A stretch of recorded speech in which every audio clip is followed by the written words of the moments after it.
Hi friends, my name is Chaitanya Bhatkar and welcome back to my YouTube channel. In this video, we are going to analyze the game, the qualifier which took place between Scotland and West Indies at the second upset of the tournament after Namibia shocked Sri Lanka by 55 runs. Scotland literally hammered West Indies by a margin of 42 runs, which is a great margin.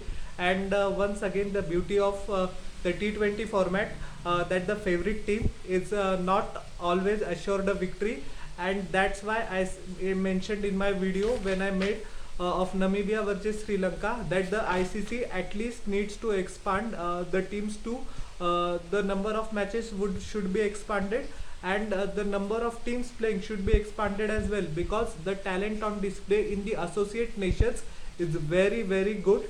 And if ICC doesn't provide them opportunity to play in the qualifiers or to give them the chance to qualify for the T20 World Cup, such talent will unfortunately not come to the fore, and that will be very disappointing. As we know that the 50 over World Cup has been trimmed to just 10 teams, which is I think okay, but the T20 World Cup should not follow the same criteria, because we will lose out on a lot of world class talent.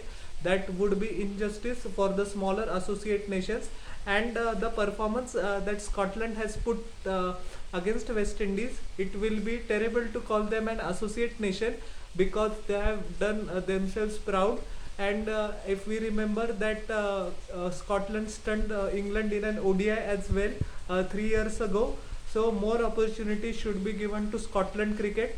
And there is absolutely no point in assuming that Scotland cannot play at the highest level. They are just there to make up the numbers, and they will be easy fodder for the West Indies. So I am proud of Scottish team, and this will give a lot of hope to associate nations as well, because if they work hard, believe in their talent, in their skill set, results will eventually come. And this result will be remembered for a long time by the ardent Scottish cricket fans and for neutrals like me as well. West Indies won the toss and chose to bowl first. Scotland managed a respectable 160 for 5, scored at more than 8 runs per over. George Munsey, who was eventually adjudged the man of the match, scored 63 of 53 deliveries, including 9 boundaries. Now, many people will criticize what type of innings this is. He has consumed 53 deliveries and scored just 66, but no, he actually decided to bat through the innings, and in the long run, this innings was the one that made the difference for Scotland. Jones scored 20 of 17 deliveries. He scored looked as well, but unfortunately got out against the run of play. Jason Boulder bowled him with an absolute ripper. Cross just scored 3. Once again, the victim of Jason Holder. Barrington looked impressive for his 16 of 14 deliveries, but was eventually undone by Alzarri Joseph, with Mayers taking a simple catch in the deep. Callum McLeod has been a mainstay for the Scottish middle order for years now, scored a quick fire 23 of 14 deliveries, which includes 4 boundaries, which provided the much needed impetus for Scotland in the middle overs. Liz scored 4 of 6, who was once again undone by Joseph. The wicket of McLeod was taken by Odion Smith, which was his only scalp. Greaves was not out for 60, which eventually ensured that Scotland carried that psychological barrier of 150.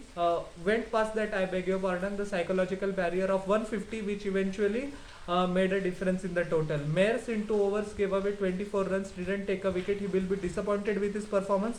Akil Hussain, much was expected for him. He bowled in the power play as well, but not at his usual best. An indifferent outing for him, 4 overs, 31 runs. He couldn't take a wicket. Alzarri Joseph in 4 overs gave away 28 runs, took 2 wickets. A more than decent display by him. Obed McCoy, 3 overs, 25 runs, no wicket. Once again, less than impressive. Jason Holder was the pick of the bowlers. 3 overs, 14 runs, 2 wickets. And Odion Smith, despite the fact of taking a wicket of McLeod, went for plenty as well. Just under 8, 4 overs, 31 runs and a single wicket. West Indies 161 to chase, now 9.5 times out of 10. You expect West Indies to chase this target, right? But the Scottish bowlers bowled their heart out, showed determination, character, and will to fight, and eventually scripted one of the most famous upsets in the T20 World Cup history. 20 runs of 13 deliveries for Myers.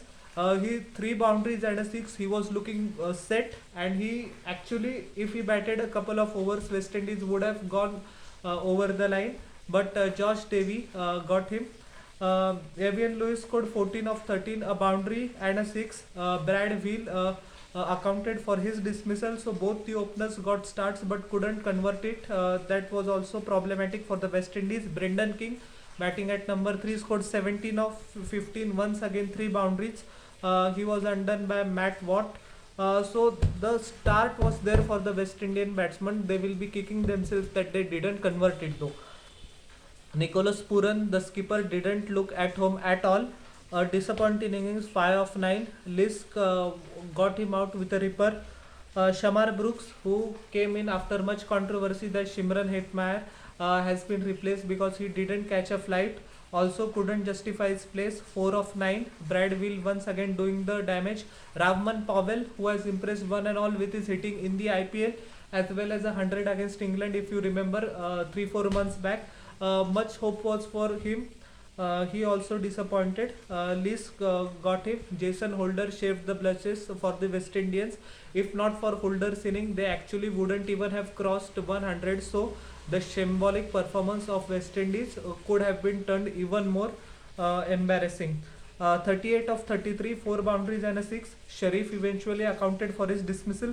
Akil Hussain was run out by Matt Cross for 1. Alzari Joseph was undone by Watt. Once again a Bombay duck for him. Odion Smith 5, as we know that Odion Smith is capable of playing some lusty hits down the order, but once again couldn't conjure up the magic for the West Indies when it was required the most. And Obed McCoy was not out from 2 of 3 deliveries. What the pick of the bowlers for the Scottish side: 4 overs, 12 runs, 3 wickets. 3 runs per over against a world class batting side against West Indies in the T20 format.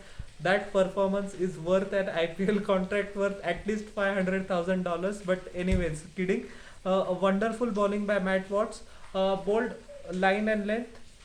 Didn't give much width to batsman outside the off stump. Kept the ball stump to stump, and he varied his pace as well, which kept the West Indies batsman guessing constantly. A wonderful display by him. Brad Wheel in 4 overs, although he gave away 32 runs, but took 2 wickets of Shamar Brooks and the other batsmen. So impressive performance by him as well. Josh Davey, the most experienced Scottish bowler, was the expensive, but he actually got Kylie Mayer South, who has been in decent touch. 3 overs, 34 runs and a wicket.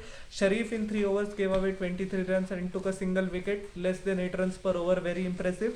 And Least in 4 overs gave away 15 runs, quite impressive.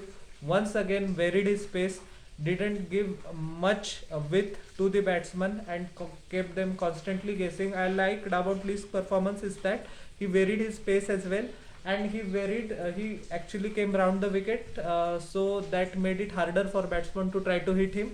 So in the end, a magnificent performance by Scotland, and all the work now needs to be done by Sri Lanka and West Indies. Many people written off Scotland and Namibia respectively, that they are just minnows. They will be walk in the park for these two sides who have established T20 pedigree. But T20 cricket gives a chance to everybody, and that's why this format is so special. So once again, congratulations to Scottish cricket. Now it will be interesting to see how they fare up in their next game. But once again, they have showed that what talent, discipline, and hard work. Results will follow for the associate nations as well. So proud of the Scottish team, and their fans as well should celebrate this victory because they thoroughly deserve it. So how did you like my analysis of this game? Please tell in the comment section below, and don't forget to like, share and subscribe to my YouTube channel and press the bell icon for further notifications. We'll meet in the next video. Till then everyone, bye, and requesting once again, please subscribe.